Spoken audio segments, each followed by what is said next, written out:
여러분 안녕하십니까? 이명철 해설위원과 더불어 좋은 말씀을 또 들어보는 원투펀치 투머치 풋볼 TMF의 두 번째 주제 시간입니다. 오늘 말씀드릴 주제는 혹시 저 쿠팡 플레이에서 하는 미투 일란 경기 가끔 보시나요? 네. 위성이 좀 많이.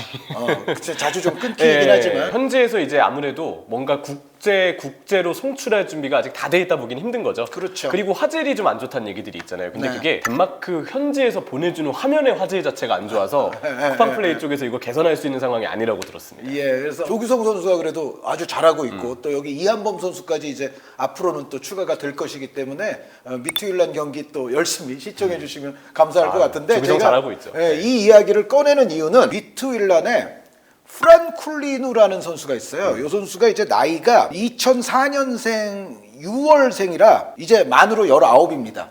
프란 쿨리누라는 선수, 이 선수 국적이 기니비사우인데 이 선수가 유로파 컨퍼런스 리그 예선을 치르는 동안 무려 5골, 해트트릭 한 경기 포함해가지고 5골이나 터뜨렸었고 최근에 기니비사우가 아프리칸 네이션스컵 예선에 출격을 해서 나이지리아에 이어서 조 2위로 이제 본선 진출을 했습니다. 그런데 그 기니비사우에 아주 중요했던 시에라리온과의 이번 9월 A매치 경기에서 국가대표 데뷔를 했는데 데뷔전에서 결승골을 또 넣었어요. 기니비사우가 저 인천의 제르소 선수도 맞을 거예요. 기니비사우죠. 네. 기니비사우가 재능 있는 선수들을 좀 배출을 해요. 그런데 프란 쿨리누라는 그 기니비사우 선수를 아마 조규성 선수 미투 일란 경기를 보시는 분들은 이 선수가 눈에 들어오셨을 겁니다. 이 선수가 상당히 이른바 그 장지현 위원 좋아하는 표현으로 하자면 쫄깃쫄깃.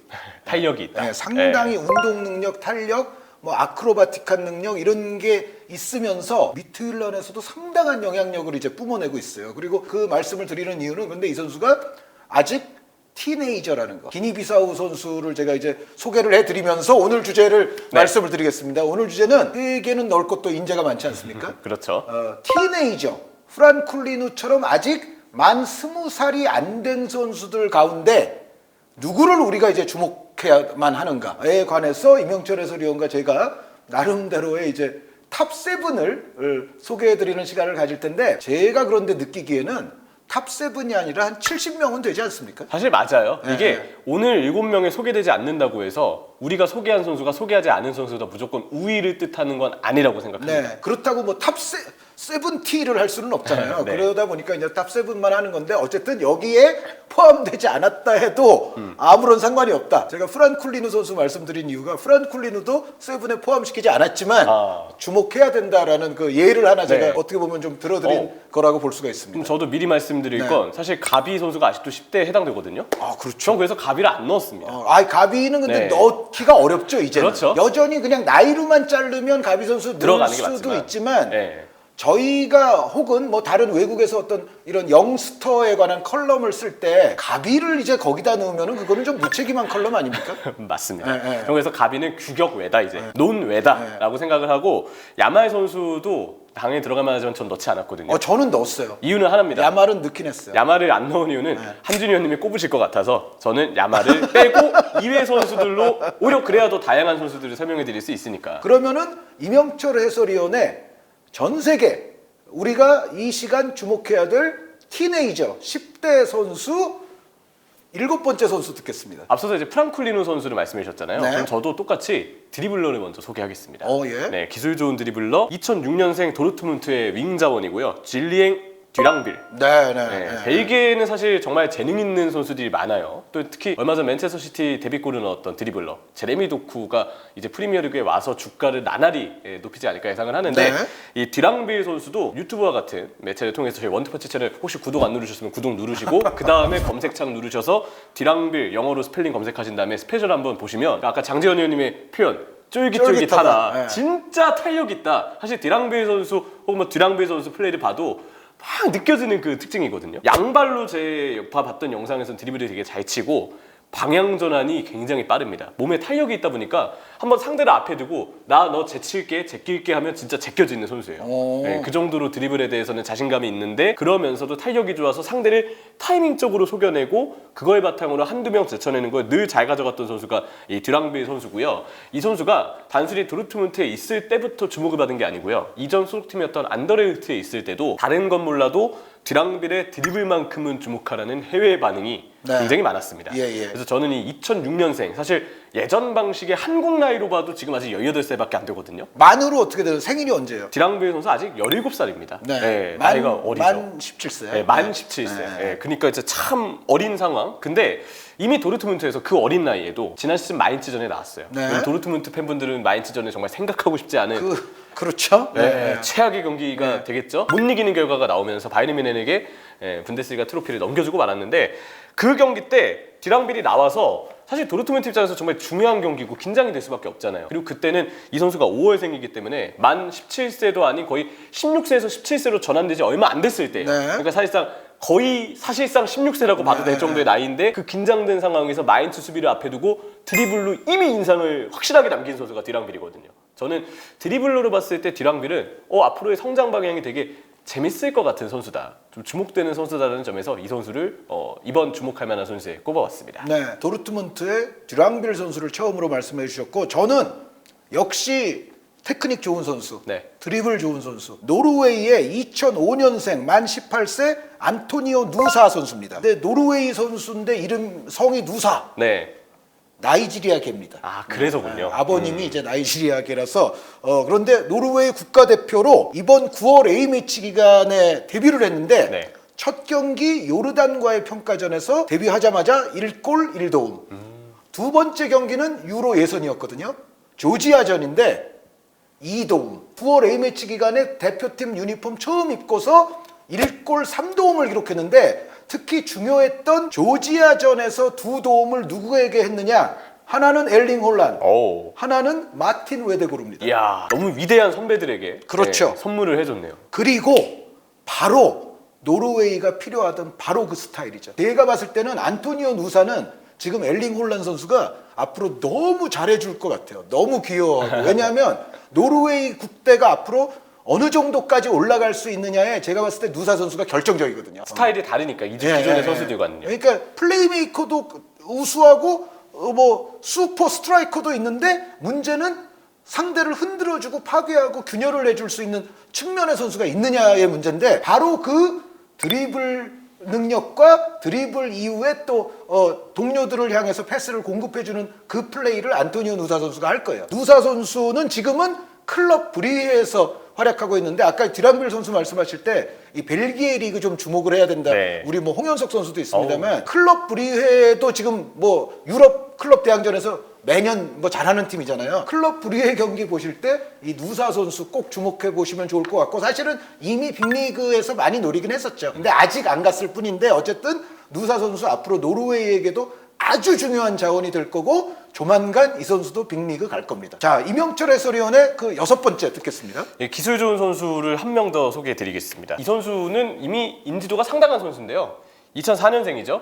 브라이튼 상승세를 이끈 엔시소입니다. 사실은 엔시소 선수는 그 스포티비 시절에 제가 코파 아메리카 중계할 때부터 그때는 근데 이제 파라과이에서 지금보다도 몇 년 전이니까 더 유망주 아예 안 알려졌을 진짜 진짜 티네이저였는데 제가 이제 공부를 해야 될 거 아닙니까? 파라과이 나라 경기를 제가 중계를 했기 때문에 공부를 하는데 파라과이에서는 그 파라과이의 메시라고 불리는 소년이 있다. 뭐 제가 현지 보도들을 많이 접했어요. 그래서 찾아봤죠, 당연히. 찾아보니까 진짜 잘하는 거예요. 진짜 잘하는데 다만 이제 피지컬적으로 좀 키가 그때는 더 작았어요. 지금보다. 더 이제 피지컬 조건이 유럽에 와서 통할 수 있을까? 그게 약간 이제 물음표기는 했어도 분명히 이 선수는 여러 가지 갖고 있는 건 너무 많았거든요. 그런데 제가 봤을 때는 이제 유럽 건너온 이후에 브라이튼에 오면서 키도 좀 더 큰 것 같고 그때 맨 처음에 봤을 때보다는 근데 애초에 재능이 굉장히 많았던 선수. 그런데 브라이튼이 딱 데려오는 걸 보고 야, 브라이튼의 레이더망은 확실히 정확하구나. 다르다 역시. 그리고 저 남미의 신체 조건이 조금 작은 선수에게도 과감하게 투자를 하는구나. 브라이튼 칭찬을 또 하게 되는데 어쨌든 훌리오 엔시소 선수가 그런데 지금 장기 부상 아닌가요? 맞습니다. 네, 반월판 네. 부상이라고 하더라고요. 네. 너무 안타까운 소식이죠. 사실 부상당하기 전까지 엔시소 선수도 사실 브라이튼에서 뭐 지난 시즌 이맘때부터 주가가 막 올라있던 건 사실 아니었어요. 유망주였는데 지금 우리가 알고 있는 1군 주전 레벨의 엔시소는 사실 지난 시즌이 진행되면서 서서히 성장하면서 그 입지로 올라선 케이스로 봐야 되거든요. 근데 원더골도 있죠. 맞습니다. 지난 시즌에. 중거리 슛, 킥이 꽂혔을 때 엄청난 먼 거리 슈팅들이 많았던 NC소인데 킥이 되게 좋아요. 그리고 저는 이 선수를 하프 스페이스를 지배할 줄 아는 선수라고 좀 보거든요. 브라이튼의 전술 특징은 늘 상대 센터백, 측면 수비 사이 공간에 고정적으로 침투하는 선수를 배치한다는 점에 특징이 있다고 보는데 그 공간에서 정말 많은 걸 가져다 줄 수 있는 선수가 NC소입니다. 드리블은 물론이고 침투, 상대 앞에 뒀을 때 그 민첩한 몸놀림 체구가 다른 수비수들만큼 크진 않잖아요. 근데 그걸 이용해서 진짜 발재간을 잔발 밟고 방향 전환하고 그 민첩함으로 타이밍 뺏으면서 어떻게 되면 다음 과정을 재빠르게 만들어가는 선수가 NC소 선수예요. 이전에는 사실 어느 정도 드리블에 대한 욕심이 너무 과했던 때도 있었어요. 브라이튼 처음에는. 근데 적응이 되고 동료들의 움직임을 이해하고 나서부터는 동료 활용 능력도 굉장히 좋아졌거든요. 그래서 하프 스페이스에서 항상 많은 걸 창조해 줄 수 있는 선수. 저는 그렇게 NC소 선수를 바라봤는데 관건은 반월판 부상입니다. 네, 반월판 부상 이제 회복 이후에 그 원래 기량을 그대로 이제 다시 가져올 수 있는지. 반월판 부상이 그 민첩함에 많은 영향을 줄 수 있는 사실 부상이기 때문에 NC소에게 지금 그동안 보여줬던 가장 큰 무기 중에 하나 그런 민첩함과 드리블에 있어서 과연 예전만큼의 몸 상태를 회복할 수 있을까가 결국 관건일 것 같아요. 근데 회복하에서 뭐 똑같이 하는 선수들도 있기 때문에 충분히 있죠. 네, 아직까지는 NC소 선수에 대한 네. 기대감은 충분히 가져볼 수 있을 것 같습니다. 나이가 아직 어리잖아요. 2004년생이기 때문에 회복하는 부분에서도 분명 더 많은 걸 기대할 수 있지 않을까. 네. NC소가 부디 이번 콘텐츠 이후에도 계속해서 주목할 만한 유망주 그리고 앞으로의 브라이튼의 주역으로서 언급할 수 있는 기회가 쭉 많아지기를 기대하겠습니다. 네, 저의 6번째 선수는 브라질의 수비형 미드필더 내지 이제 중앙 미드필더. 뭐 재능적으로 봤을 때는 공격형 미드필더도 못할 건 아닌데 기본적으로는 우리가 이제 보통 말하는 6번 롤 같은 형태로 아주 잘 쓰일 수 있는 2005년 9월 28일생이니까 아직은 만 17이에요. 가브리엘 모스카르드 선수입니다. 이미 이제 뭐 프리미어 리그 팀들 그리고 뭐 바르셀로나 상당한 지금 뭐 연결설들이 나오고 있는 선수인데요. 이 선수는 브라질의 지금 코린치안스에서 뛰고 있는데 아직까지는 성인 무대에 그렇게 많은 경기를 소화한 건 아니에요. 그러니까 리그, 컵, 그리고 코파 수다메리카나까지 포함해서 지금 제가 찾아보니까 12경기 정도 이제 성인 레벨에서 소화를 했으니까 그럼에도 불구하고 지금 빅리그, 빅클럽들이 관심이 많거든요. 근데 제가 왜 그러나 좀 찾아봤죠. 관심이 많을 것 같아요. 딱 보니까 이유는 있다. 명확했다. 이 선수가 외양은 약간 이제 저 파비뉴 선수 외양도 좀 있어요. 네. 그런데 하는 거 보니까 이 선수가 이제 제대로 만약에 발전을 한다면 만약 브라질의 예를 들어 한 부스케스, 브라질의 혹은 뭐 로드리 이 선수들과 이제 무조건 뭐 스타일이 똑같다는 건 아니지만 전체적으로 어쨌든 그런 롤을 수행하기에 아주 괜찮아 보이는 선수입니다. 이게 되게 그런 희소한 유형의 선수로 성장할 가능성이 있다는 거잖아요. 네, 그러니까 기본적인 볼 지켜내는 능력, 탈압박 능력, 여기에 이제 방향 전환 내지는 패스를 나눠줄 수 있는 능력 이런 거를 뭐 만 17살 선수로서는 제가 본 영상들로서는 너무 잘해요. 물론 이제 아직 17이고 또 어떻게 될지 모르고 아직 뭐 큰 무대로 지금 벌써 건너온 것도 아니고 이제 성인 레벨에서 막 터지기 시작한 선수라서 어떻게 될지는 아직 모르지만 어쨌든 갖고 있는 잠재성만으로 봤을 때는 이미 하고 있는 걸 봤을 때는 상당히 큰 선수임에 틀림이 없다. 2005년생 수비형 미드필더 내지 중앙 미드필더인 모스카르드 선수를 저는 6번째로 말씀을 드렸고요. 이명철 위원의 5번째 듣겠습니다. 네, 제 5번째는 이제 수비수로 한번 내려오겠습니다. 네. 중앙 수비가 아닌 측면 수비인데요. 이 선수도 되게 탐내는 클럽이 되게 많았을 것 같고요. 네. 또 시들 링크도 있었고 저는 이번 콘텐츠에서 좀 픽하는 선수들은 앞으로 진짜 성공해서 저희의 이 영상의 캡처본이 오랫동안 팬들에게 이 짤방 디지털 풍화가 일어나면서 화질이 저하되고 깨지는 동안에도 마음껏 소비될 수 있는 영상이 좀 됐으면 하는 바람에서 성공률 높은 선수들 좀 그런 선수들로 역시 픽을 했거든요. 프레스네다입니다. 아, 네. 네, 너무나도 유명한 선수죠. 네. 사실 뭐 프레스네다는 측면 수비수인데도 정말 기술이 좋고 볼 잘 지켜내고 사실 바르셀로나하고 링크가 굉장히 많았던 선수이기 때문에 네. 아마 많은 바르셀로나 팬분들이 칸셀로 이전에 프레스네다가 팀의 오른쪽 풀백으로 와주기를 되게 많이 바라셨을 거라고 생각을 해요. 근데 저는 이 선수를 픽한 게 이전에 보여줬던 이 스페인에서의 아주 좋은 원투 패스를 주고받는 능력, 침투 능력, 그리고 저는 프레스네다의 최고 장점은 동료를 활용할 줄 아는 능력이라고 보거든요. 네. 단순히 개인 돌파뿐만이 아닌 측면에서 동료를 활용하면서 윙을 지원해주기도 하고 때때로는 중앙 미드필더와 공격수까지도 잘 지원해줄 수 있는 그런 팀 플레이어로서 프레스네다의 기량을 높게 보는데 저는 이 선수의 선택 때문에 이 선수를 되게 높게 보고 있어요. 바르셀로나도 그렇고 여러 팀들과 링크가 났지만 현재 소속팀은 포르투갈의 스포르팅입니다. 근데 스포르팅은 본인이 쭉 주전으로 뛸 수 있는 팀이라는 계산 하에서 저는 이적을 했다는 생각이 들고 포르투갈 리그 그리고 아모린 감독이 이끄는 스포르팅이라고 한다면 본인도 성장할 수 있거니와 주전으로서의 경험을 더 넓게 가져가면서 더 높게 가져가면서 또 다양한 무대를 더더더 경험하면서 그러면 스포르팅에서 한두 시즌이 지났을 때 네. 야, 그때 프레스네다의 가치는 얼마나 올라 있을까. 저는 이번 프레스네다의 픽이 나중에 디지털 풍화가 오래오래 되어서 정말 저희의 얼굴이 깨지는 화질이 일어난다 하더라도 오랫동안 소비될 수 있는 선수가 될 거라고 생각하는 입장입니다. 사실은 아주 어렸을 때 특히 티네이저 시절에는 자신이 정말 많이 뛸 수 있는 팀에 일단 먼저 있는 게 좀 중요한 것 같아요. 제일 중요하죠. 빅리그, 빅클럽에 아주 어려서 넘어가서부터도 성공하는 케이스들도 있기는 있지만 16, 17, 뭐 18 이런 나이대 선수들은 사실은 충분히 더 많이 다른 곳에서 어느 정도는 뛴 다음에 가는 게 그래도 더 나은 선택일 가능성이 있다는 생각이 들거든요. 그런데 아까 제가 안토니오 누사 선수도 그 클럽 브리에서 큰 데로 갈 수도 있었어요. 이번 여름에. 그런데 본인이 클럽 브리에서 더 많이 뛰는 걸 일단 선택을 한 것 같거든요. 좋은 선택이죠. 네, 그거는 제가 봤을 때는 그것도 괜찮은 선택인데 이제 프레스네다 선수도 일단은 스포르팅에서 많은 기회를 잡은 이후에 그 다음에 이제 더 큰 도전을 하는 그런 선택을 한 것 같은데 괜찮다고 생각을 합니다. 저의 5번째 선수는 첼시 팬분들이 관심을 아주 많이 갖고 계시는 이미 영입한 선수기 때문에 에콰도르의 중앙 미드필더 내지 공격형 미드필더 뭐 윙어까지도 소화할 수 있는 켄드리 파에스 선수입니다. 이 선수가 2007년 5월 4일생이기 때문에 만 16살이에요. 라민 야말만 16살이 아니고 켄드리 파에스도 16살인데 이번 9월 A매치 기간에 제가 아까 처음에 좀 번외로 말씀드린 프란쿨리누 선수도 기니비사우 데뷔했다고 그랬죠. 아까 좀 전에 안토니오 누사 선수가 노르웨이 데뷔했죠. 라민 야말 선수는 뭐 어차피 나올 거니까 미리 말씀드리자면 스페인도 데뷔하지 않았어요.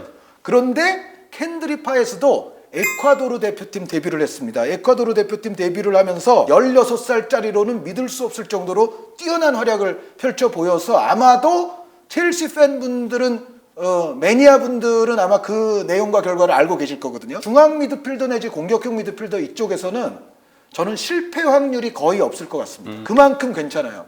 제가 봤을 때 그 일단 테크닉이 상당히 좋고 그 스킬 그리고 주변 동료에 대한 활용 능력도 충분히 그 잠재성이 보이고요. 순위를 더 높일까도 했었다가 위쪽에는 좀 더 이제 더 공격적인 선수들이 좀 있어서 제가 5위에 위치시키기는 했습니다만 사실은 그 위로 가도 이상하지 않을 정도로 저는 이 켄드리 파이스 선수 이미 굉장히 제가 좋아하는 신예 선수가 됐고 그리고 제가 예전에 떡상이 예상되는 선수 카이세도 선수 얘기한 적 있잖아요. 맞아요. 저는 궁극적으로는 그 물론 두 선수의 롤이 좀 다르지만 에콰도르 앞으로 중원의 대장님은 켄드리 파이스가 될 걸로 봅니다. 그 정도면 정말 눈에 띈 플레이를 이미 보여줬다고 볼 수 있겠네요. 물론 이제 롤이 좀 다르죠. 이제 카이세도 선수는 좀 더 이제 약간 더 수비적인 롤이라면 파이스 선수는 좀 더 이제 공격적인 롤을 맡게 되니까 두 선수가 뭐 겹치지는 않겠지만 어쨌든 제 생각에 팀 내에서 앞으로 이제 어떤 비중적인 면을 논할 때는 저는 켄드리 파이스 선수가 갖고 있는 재능이 파이세도 선수를 능가한다고 봐서 파이스 선수가 더 중요한 선수가 되지 않을까라고 생각을 하고 있습니다. 자, 그럼 이명철 해설위원의 4위 듣겠습니다. 네, 제 4위는요. 2006년생, 마찬가지로 굉장히 어린 나이인데 아약스의 센터백 주전으로 뛰고 있습니다. 자, 아약스 하면 일단 먼저 기대가 되죠.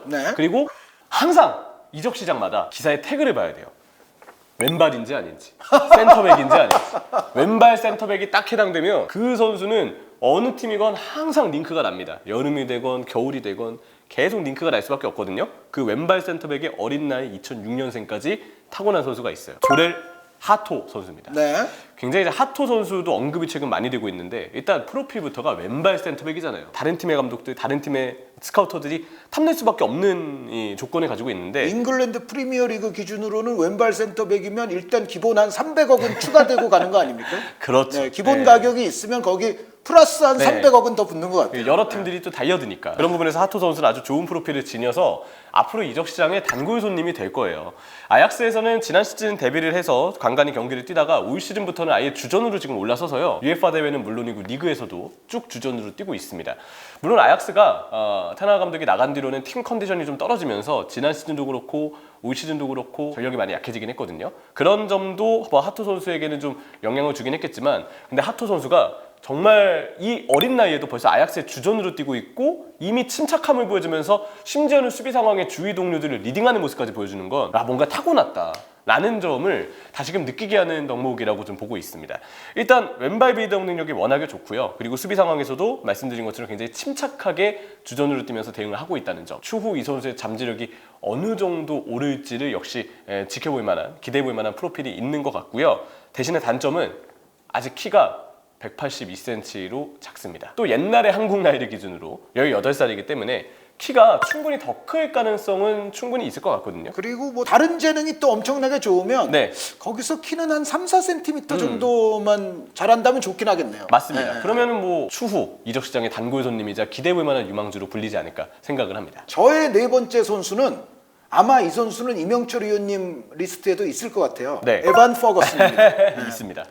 알렉스 퍼거슨이 아니고 에반 에반 퍼거슨. 퍼거슨이죠. 네. 2004년생 10월생이라서 좀 있으면 이제 19이 되긴 하는데 아직은 만 18살. 아일랜드의 센터 포워드죠. 브라이튼 앤 호브 알비온. 브라이튼의 선수들은 웬만하면 이제 믿고 픽할 수 있지 않습니까? 맞습니다. 작년에 그 카이세도 선수와 미토마 카오루 선수를 이제 동시에 막 떡상할 것 같다. 네. 이렇게 말씀드렸잖아요. 요즘 보면 한준이가 저 브라이튼이라서 찍었나 보다 하는 분들도 계실 것 같아요. 근데 그때만 해도 그 당시는 그런 건 그렇지 아니었어요. 않았어요. 네, 네. 그 당시는 그렇지 않았는데 지금은 이제 브라이튼이 픽하면 야 브라이튼이 침 야, 발라놨대 무조건 브라이튼 빨리 따라가. 빨리 하는데 브라이튼 따라가. 네, 그런데도 성견지명을 하신 거죠. 아니, 진짜 맞아요. 그 얘기 있었잖아요. 카이스도 영입 못하면 브라이튼이 카이스도 대체자로 영입하려는 선수를 하이제킹해라. 되게 효율적일 수도 있습니다. 근데 공감합니다. 어쨌든 에반 퍼거슨 선수도 브라이튼에서 이미 다들 아시다시피 올 시즌 뉴캐슬을 상대로 네. 챔피언스리그 클럽인 뉴캐슬을 상대로 해트트릭을 터뜨렸고 이미 지난 시즌부터도 들성 부른 떡잎의 모습은 충분히 있었고요. 근데 올 시즌에는 지금까지 치른 경기 수에 비해서 일단 골도 상당히 지금 많이 가고 있는데 근데 퍼거슨 선수는 이제 프리미어리그 경기를 통해서 다들 보셨겠지만 나이답지 않은 침착성 네. 여기에 체격 조건이 좋은데 비해서 기본기도 괜찮아요. 그쵸. 네, 내려와서 약간 그 해리케인 필로 연계도 어느 정도 괜찮아요. 물론 이제 뭐 케인 선수의 경지에 아직 도달했다는 건 아니지만 그 케인 선수 유사한 네. 비스무리한 롤도 할 수도 있을 것 같아요. 그 스타일의 플레이를 많이 시도하는 선수예요. 네, 시도하기 네, 때문에 영향력이 또 있는 거고요. 네. 그리고 저는 거기 플러스로 아일랜드가 어떻게 보면 좀 거물 선수를 요즘 배출을 잘 못하고 있었는데 이 선수는 아일랜드의 거물로 성장할 것이 거의 분명하지 않나. 에반 퍼거스 선수는 뭐 이미 프리미어리그에서 보여주고 있습니다만 이 선수도 앞으로 뭐 실패할 확률은 저는 거의 없다고 봅니다. 에반 퍼거슨은 저도 이제 픽을 했거든요. 에반 퍼거슨이 저도 마찬가지로 이 선수를 저는 몇 번째에 있어요? 2위에 있어요. 예. 미리 말씀하시면 될 것 같아요. 미리 설명드리는 게 좋을 것 같은데 양발을 진짜 다 잘습니다. 연계할 때 왼발 오른발 넘겨주는 패스들이 다 좋고요. 네. 체구를 봐도 밸런스가 안 좋을 수 없는 몸이거든요. 그러니까 내려와서 경합해주고 연계해주는 것도 좋은데 몸을 돌리면서 슈팅을 때릴 때 약간 다른 선수들이면 힘이 덜 실릴 것 같은 상황에서도 에반 퍼거슨의 슈팅은 힘이 실리더라고요. 저는 그런 슈팅력 또 헤더도 잘하기 때문에 일종의 온몸이 무기인 유형의 선수다. 네. 그리고 공격수로서의 침착함을 가지고 있는 것도 여기에 플러스가 되는 요인인데요. 아일랜드 대표팀에서 6월에 유로 예선 뛴 경기를 보더라도 에반 퍼거슨이 잘했거든요. 근데 염려점이 있다면 생각보다 부상 빈도가 좀 있습니다. 네. 아마 이제 오히려 나이를 먹으면서 더 근육이 붙고 더 뭔가 몸이 완숙해지면 이 부상 빈도가 줄어드는 경우들도 있지만 현재로서는 부상이 많은 게 마냥 긍정적인 전망은 아니죠. 예, 그런 점들이 어떻게 이제 에반 퍼거슨에게 작용을 할지만 좀 변수로 좀 다가온다라는 생각이 들고요. 플레이를 보면서 제가 느끼는 거는 앞으로 상대를 제껴내는 그 드리블, 그 상황에서의 확실함이 더 갖춰진다면 정말 이 플레이 스타일을 가지면서도 경지에 오를 수 있는 공격수로 성장하지 않을까. 네. 그런 부분들을 굉장히 높게 보는 공격수입니다. 그러니까 사실 센터 포워드에서 아주 좋은 선수가 아까 뭐 왼발 센터백 말씀도 하셨지만 센터 포워드에서 아주 좋은 선수도 점점 귀해지는 그런 양상이 네. 있거든요. 품귀 현상이 있는 상황에서 에반 퍼거슨 선수는 곧 아마 해리 케인 선수도 지금 잉글랜드 땅을 떠난 상황에서 네. 곧 잉글랜드 리그의 거물급 센터 포워드가 곧 되지 않을까. 어쨌든 에반 퍼거슨 선수를 저의 네 번째로 말씀을 드렸는데, 자 그러면은 이미연님이 2위를 에반 퍼거슨이라고 말씀하셨고, 그럼 3위를 듣겠습니다. 3위는요. 2003년생 아탈란타 센터백. 이 선수도 굉장히 유명하죠. 조르조 스칼비니 선수. 네. 스칼비니 선수 지금 아탈란타에서 아탈란타 팬들이 정말 너무나도 좋아할 레전드 톨로이 선수. 근데 예전보다 톨로이 선수가 나이가 나이고 그동안 워낙 고생한 만큼 조금 수비에서의 안정감이나 신체 능력이 많이 떨어졌다는 느낌이 초반에 좀 들거든요. 근데 그 톨로이가 좀 불안할 때 우리 옆에서 2003년생 스칼비니가 더 잘하고 있습니다. 스칼비니는 이미 아탈란타에서 지금 주전으로 뛰고 있고요. 그리고 백스리 기준으로 왼쪽 센터백으로 사실 스칼비니 선수가 초반에는 기회를 잡을 때가 많았거든요. 근데 아스날 출신인 콜라스니악 선수가 최근에 또 아탈란타로 가면서 네. 콜라스니악이 백스리의 왼쪽 센터백이 되고 스칼비니가 가운데로 이동을 했는데 가운데에서 기회를 잡으니까 또 더 잘하더라고요. 그러니까 이 선수는 가운데 센터백도 잘하는데 백스리의 상황에 따라서 왼쪽 센터백으로 나와도 충분히 경험을 많이 보여준 선수다. 경험과 능력을 많이 보여준 선수라는 점에서 센터백인데 저는 하토 선수도 물론 잘하지만 스칼비니 선수가 이미 또 세리에 아탈란타에서 보여주고 있는 이런 꾸준한 활약상들을 봤을 때 높게 볼 만한 부분이 있고 최근에 또 이탈리아 대표팀에서도 부름을 받아서 더더더 성장할 수 있는 발판을 지금 잘 마련한 상태거든요. 저는 그 생각이 들어요. 빌드업 잘하는 선수들은 패스의 구질부터가 좀 다른데 스칼비니가 그 구질이 좀 다른 스타일입니다. 또 이제 백스리 전술의 효과를 아마 더 보일 텐데 이 선수가 뽀른반이 돼서 간간히 공격 진영으로 볼 끌고 올라오는 플레이도 꽤 합니다. 예, 그런 것들을 봤을 때 잘 짜여진 백스리 전술과 스칼비니가 만나면 정말 최고의 궁합이 또 될 수 있다는 거를 아탈란타 플레이에서도 역시 엿볼 수가 있고요. 대인 수비를 꽤 잘하고 침착하거든요. 저는 그런 부분에서 프로필상의 어떤 수비수로서의 능력도 그렇고 그라운드에서 보여준 침착함도 그렇고 어쨌든 이 선수가 지금 아탈란타에서의 주전이라는 점도 그렇고 여러모로 스칼비니 선수가 꽤 주가를 많이 올리고 있는 단계라는 점에서 정말 주목할 만한 괴물급 수비수가 나왔다. 네, 그 선수가 이제 스칼비니 선수라는 점을 강조드리고 싶습니다. 질문 있어요. 네. 만약에 리버풀이 스칼비니를 영입할 기회가 있다. 네. 어떻게 생각하십니까? 제 사비를 들여서라도 아 그래요? 예. 이러면은 아주 진정성이 있어요. 네, 진정성 있죠. 네, 제 네, 사비를 들여서라도 사겠다. 네. 그러니까 리버풀 정도의 클럽도 필요로 할 만한 선수다. 네. 조르지오 스칼비니 선수 말씀을 들어봤고요. 저는 이미연님이 이미 에반 퍼거슨 선수를 통해서 2등까지 하셨기 때문에 네. 그냥 3등, 2등을 묶어서 얘기하면 딱 맞을 것 같아요. 3등이 비토르 호키 선수이고 바르셀로나가 이미 영입을 했죠. 네. 물론 아틀레티코 파라나이시에 다시 지금 보내놨습니다. 엔드릭 선수가 2등입니다. 엔드릭 선수는 레알 마드리드가 또 영입을 해놨어요. 물론 지금은 파우메이라스에 다시 네. 가 있습니다. 그런데 어찌됐건 엔드릭이 나아요, 호키가 나아요 이 문제는 사실은 여기 또 지금 엘 클라시코가 약간 맞아요, 있어요. 맞아요. 네. 그래서 제가 지금 바르셀로나 팬분들에게 또 불만의 목소리를 제가 들을 수도 있습니다.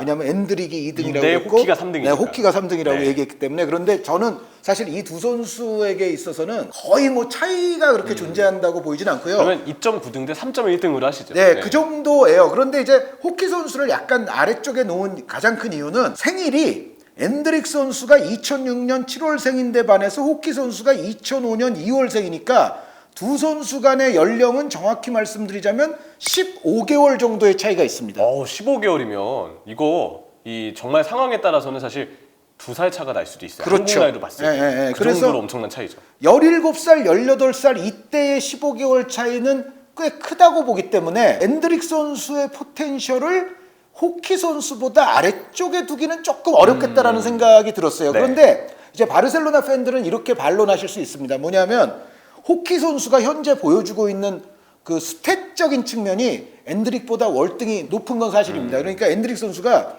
2023년 지금 시즌 각종 대회 합해서 5골 넣었거든요. 네. 근데 빅토르 호키 선수는 각종 대회 도합 20골을 넣었어요, 지금까지. 물론 엔드릭 선수는 현재 파우메이라스에서 뭐 계속 자신들이 쓸 선수가 아니기 때문에 약간 이제 그런 이슈로 인해서 출전 시간도 적고, 그러니까 더더욱 이제 스탯이 또 작아질 수밖에 없는 이제 그런 부분은 있기는 있습니다만, 골수 자체로만 보면 4배 차이거든요. 네. 그래서 호키 선수가 그러면은 아무리 좀 나이가 조금 더 많다 하더라도 이 정도면 일단 호키 선수는 일부 리그 성인 무대에서 완벽하게 증명을 하고 있고, 엔드릭 선수는 아직 출전 시간이나 스탯으로 봤을 때는 호키보다 떨어지지 않느냐, 그 말씀도 맞습니다. 그 말씀도 맞는데, 제가 이제 느끼는 대목은 뭐냐면 엔드릭 선수가 호키 선수보다 약간 더 테크니컬한 섬세함에서 좀 더 앞선다고 봐요. 그런데 나이는 또 아까 말씀드린 대로 10여 개월 어리죠. 어리니까. 네. 그러니까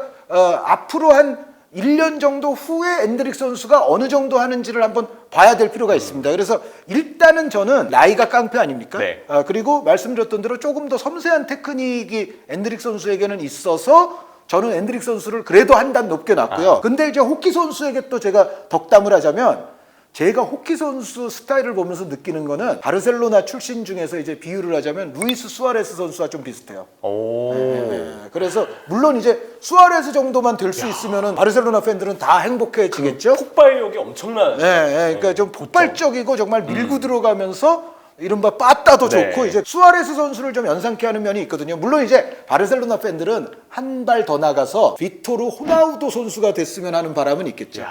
호나우두, 호키가 아닌 호나우두로. 그러니까 네. 호나우두 선수도 물론 레알도 나중에 갔었지만 바르셀로나 때 네. 90년대 그 중후반의 모습이 정말 호나우두의 최고의 모습이라고 볼 수 있지 않습니까? 그래서 호나우두 선수가 됐으면 좋겠지만, 호나우두 선수이기에는 약간 테크닉이 부족하지 않나 하는 느낌이 있어요. 그래서 제 선택은 바르셀로나 출신 선배 중에 롤 모델이 있다면 아마 수아레스 선수처럼 되면은 되지 않을까. 근데 막상 수아레스만큼 되면은 그건 너무 뭐, 좋죠. 엄청난 거고요. 그런데 일단 엔드릭 2등, 비토르 호키 3등인데 요거는 아마 앞으로 계속 인구의 회자가 될 거예요. 왜냐하면 엘 클라시코기 때문에 이게 또 새로운, 어떻게 보면 이제 메날두 시대 이후에 또 새로운 또 논쟁거리가 될 수 있고. 그런데 제가 전체 리스트를 정리하면서 느낀 거는, 야, 브라질이 황금 세대가 오기는 온다. 제가 아까 말씀드렸던 그 6번 미드필더 중에서도 가브리엘 모스카루두 선수가 또 있었잖아요. 그리고 아까 말씀하신, 지금 여기 리스트에는 안 들어갔지만 안드레이 산토스 같은 네. 선수도 당연히 또 브라질 선수 아닙니까? 여기에 지금 뭐 호키 선수, 엔드릭 선수, 그리고 파우메이라스에 메시뉴라는 선수가 있어요. 메시뉴. 메시뉴 선수가 원래 이름은 에스테방 윌리안이라는 선수인데, 그 브라질 사람들도 메시 선수의 실력을 인정을 하는 거예요. 영웅 이름 뒤에 이렇게 뉴 이런 그쵸. 식으로 붙여가지고 그 영웅처럼 되라라는 그런 의미가 담겨 있는 애칭이 요 에스테방 윌리안이라는 선수가 메시뉴거든요. 잘하면 뭐 아르헨티나 더하기 브라질, 뭐 이제 그만큼 이제 왼발을 쓰면서 오른쪽 사이드에서의 드리블 돌파나 개인기가 굉장히 좋은 선수인데, 그 메시뉴 선수가 지금 만으로 16이거든요. 다들 아시다시피 비니시우스 선수를 필두로 브라질의 지금 젊은 세대들이 이제 올라오잖아요. 네.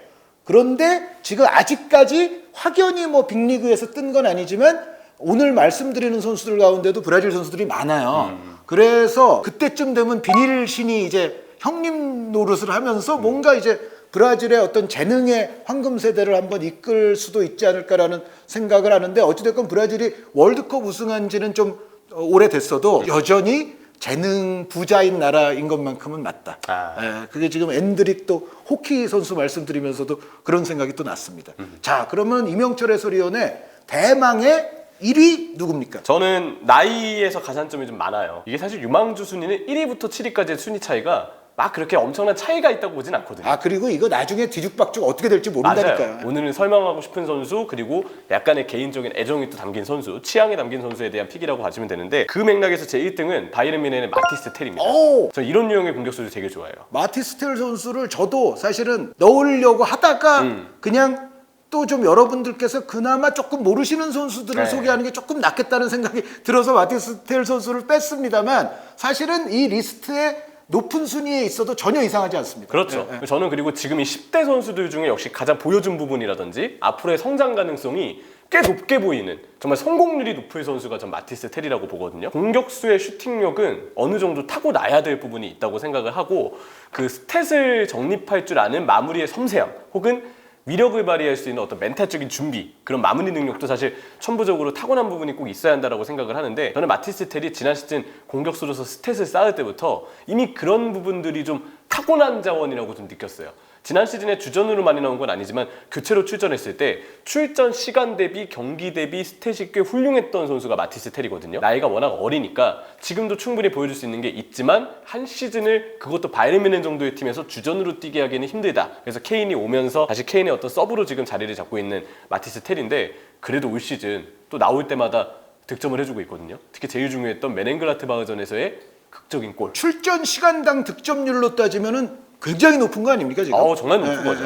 저는 그리고 마티스 텔이 이런 마무리 능력도 능력이지만 움직임이 되게 넓어요. 그래서 꼭 가운데 뭐 박스 안에만 머물지 않고 넓게 움직이면서 공격수로서의 경기 영향력을 본인이 가져가기 위한 노력도 한다는 점. 그런 부분들이 되게 인상 깊게 다가왔는데 경기 경험이 쌓이고 조금 더 성장을 한다면 이런 움직임에서 나오는 역동적인 모습이 분명 팀의 공격에도 영향을 많이 미칠 거라고 생각을 했고요. 그리고 요즘 보면 드리블이 되게 좋거든요. 네. 그래서 바이에른 뮌헨 지금 측면 공격이 되게 답답하잖아요. 그러니까 오히려 윙어로 좀 계속 써야 되지 않느냐라는 얘기가 있죠. 왜냐면 해리 케인은 결국 이제 바이에른 뮌헨에 와 있는 이상 당연히 북박의 주전으로 뛸 거고 역시 마티스 텔이 기회를 잡기 위해서는 중앙도 중앙이지만 상황에 따라서는 측면에서 뛰는 것도 본인에게 경기 경험을 쌓는데 되게 이로울 수 있습니다. 그 드리블 능력을 보면 최근에 떨어져 있는 바이에른 뮌헨의 그 윙 자원들의 파괴력을 비교했을 때 오히려 마티스 텔을 넣음으로써 케인과 공존시키는 것도 괜찮지 않겠냐는 관점이 나올 수 있거든요. 마찬가지로 텔도 움직임 좋고 드리블 좋고 스탯도 쌓을 수 있는 선수이기 때문에요.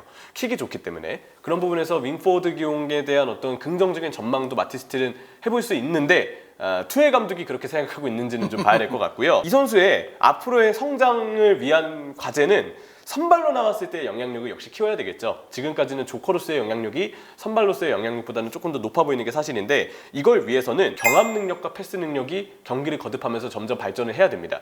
아무래도 그래야 슈퍼컵 당시 마티스 텔이 선발로 나왔을 때 좀 아쉬웠잖아요. 아니 그 우리나라만 냄비가 있는 게 아니라 유럽도 냄비가 심각해요. 꽤 있죠. 그거를 제가 이번에 마티스 텔 선수를 보면서 느끼는 건데 그때 그 슈퍼컵 라이프치히전 끝나고 얘기가 좀 많이 나왔죠. 물론 이제 그 라이프치히에게는 좀 처참하게 진 건 맞죠. 네. 그런데 그럼에도 불구하고 그 어린 선수에게 아주 그때는 입에 담기 어려운 정말 비난이 많이 쏟아졌다가 요즘 보면 또 바이에른의 공격 라인의 구세주처럼 또 띄우는 그런 경향이 있거든요.